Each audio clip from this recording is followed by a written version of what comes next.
Welcome to Shopping with the Contessa Mid-Price Market Finds. My last video on cheapo similars got a little bit of flack for encouraging people to be inauthentic, which I absolutely was not doing. But I thought I would address that by presenting my viewers, you, my beloved public, with mid-price options that are in fact replicas of original medievals. So if you're enjoying this content and you would like to see more of it, then please don't forget to like and subscribe. And if you'd like to support more of it, then please do consider becoming a Patreon. Okay, cheap plug over, let's get to it. A key element of any table is of course a tablecloth. You wouldn't eat off of bare wood, peasants do that, but elegant contessas do not. I have actually a gorgeous tablecloth, several of them actually, that I've acquired over time. These are replicas of original tablecloths that are actually found in several collections. One is in the V&A Museum in London. This is often referred to as a Perugian tablecloth because in the inventories they're actually referred to as such, as being linens from Perugia. And the reason for that is most likely because Perugia in Italy was probably a center of weaving for them. So these are made out of linen and cotton. The body itself, this beautiful damask with its lozenge design, which you can see here up close, that is made of linen in the original one. The blue part, this gorgeous design here that you see before you, these are griffins actually, and eagles up here.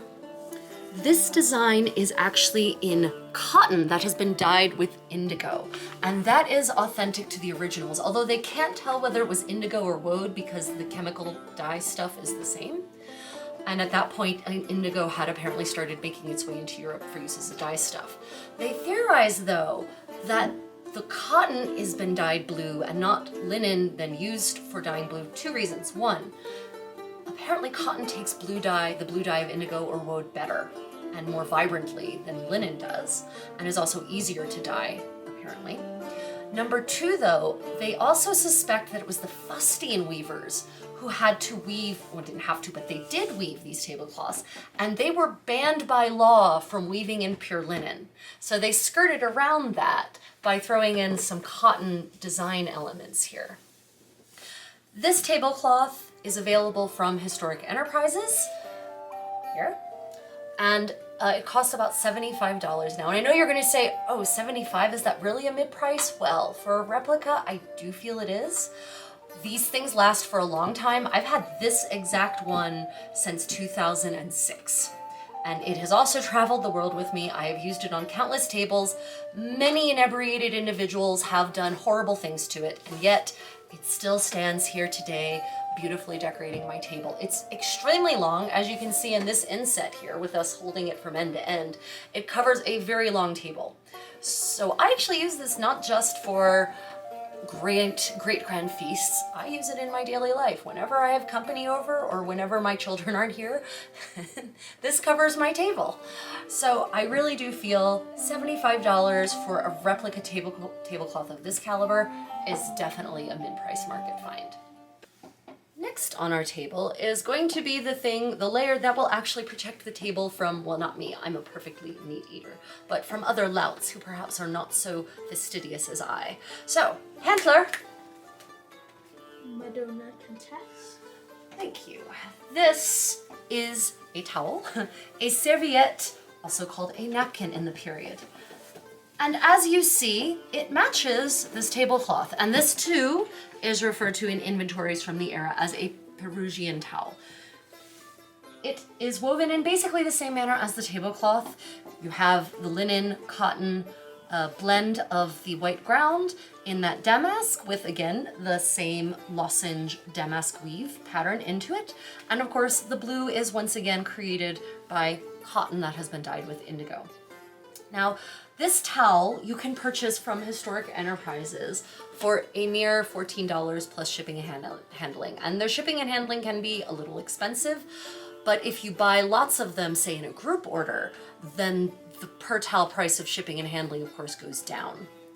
Now, you may not have noticed, but this towel is very long. It's about 4 or 5 feet long, so it's a decent size, and you're probably wondering what kind of towel is that long. Well, medieval towels are, as you can see here with these servers decoratively festooned with their towels. They had many purposes. One was really literally the badge of the server who was serving feast. He would drape it over his shoulder. The pantler or the butler, for instance, when serving the Duke of Burgundy, would actually bless the towel before bringing it out, kiss it as if they were performing part of the host in a mass, the Eucharist in a mass.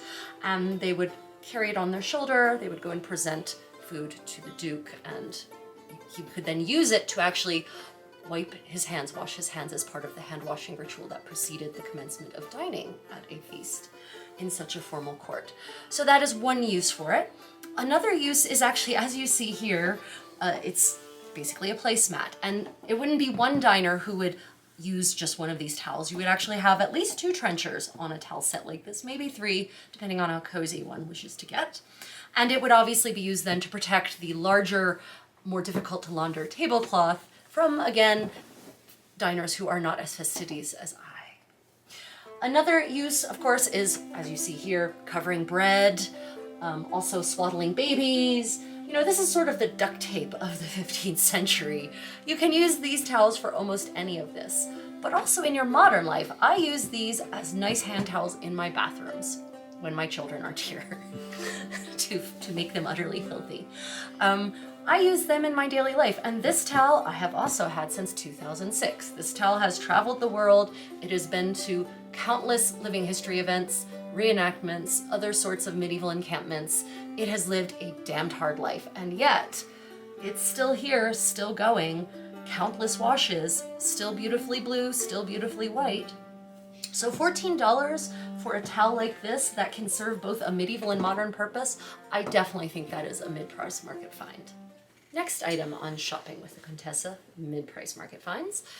Okay, so we have the table set with cloth and linens. It's beautifully covered and protected, but I would like something on which to put my food. So, once again, pantler.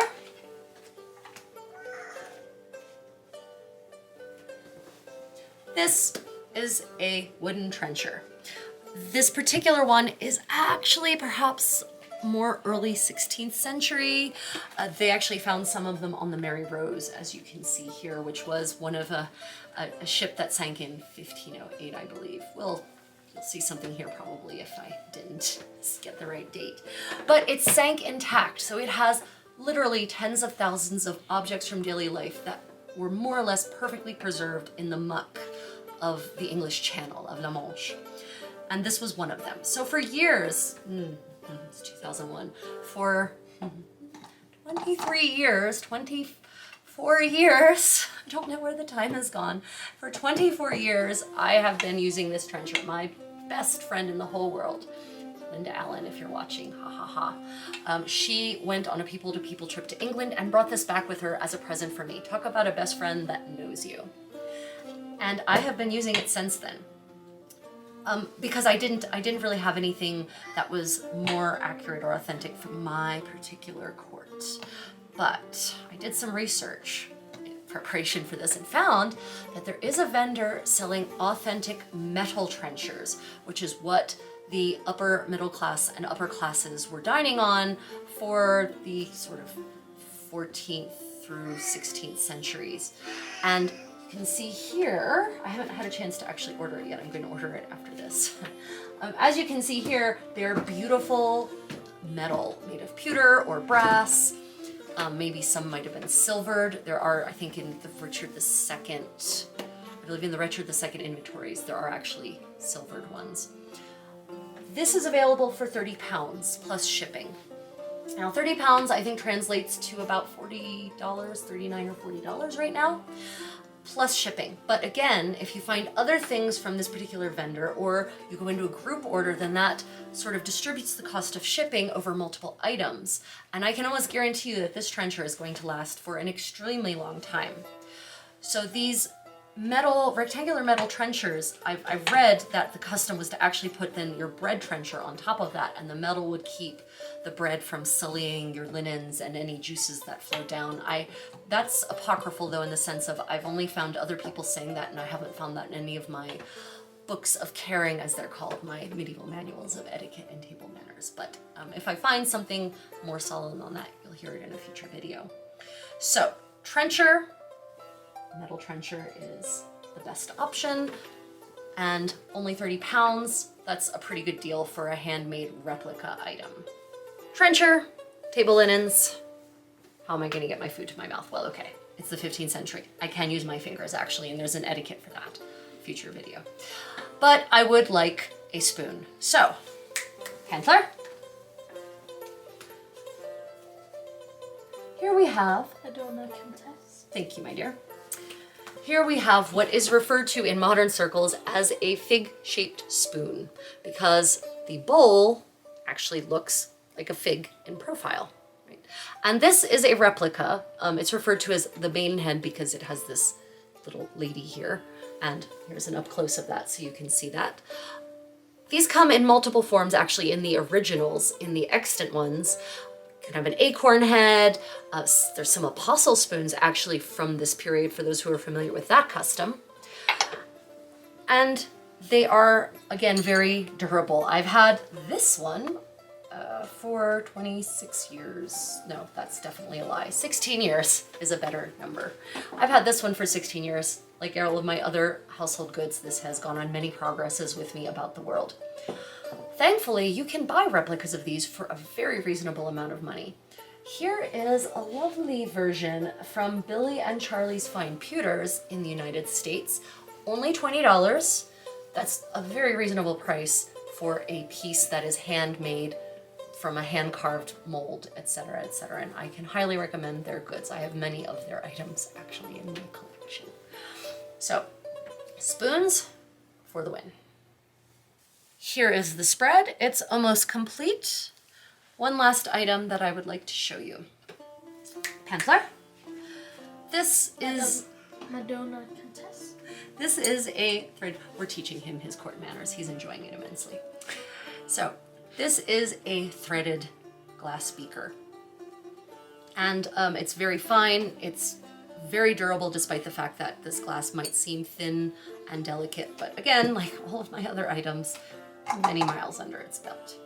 And I have actually found a place where you can purchase these for an extremely reasonable price at the Old Hansa.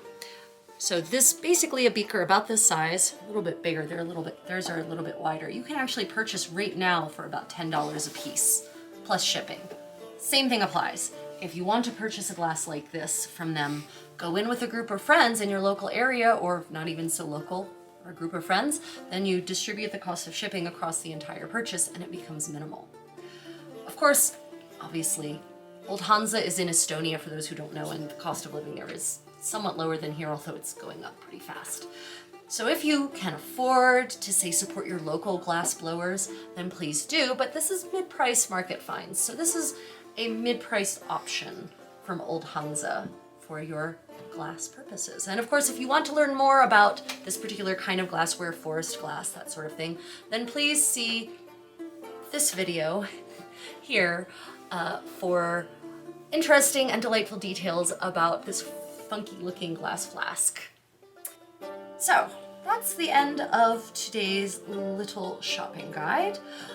Please do take a moment to leave in the comments your own mid-price market finds. We're always looking to increase each other's enjoyment and knowledge. And I'm really interested to know what you have found that maybe I haven't, because I need more stuff. My husband. So again, thank you for watching. Don't forget to like and subscribe, and stay creative.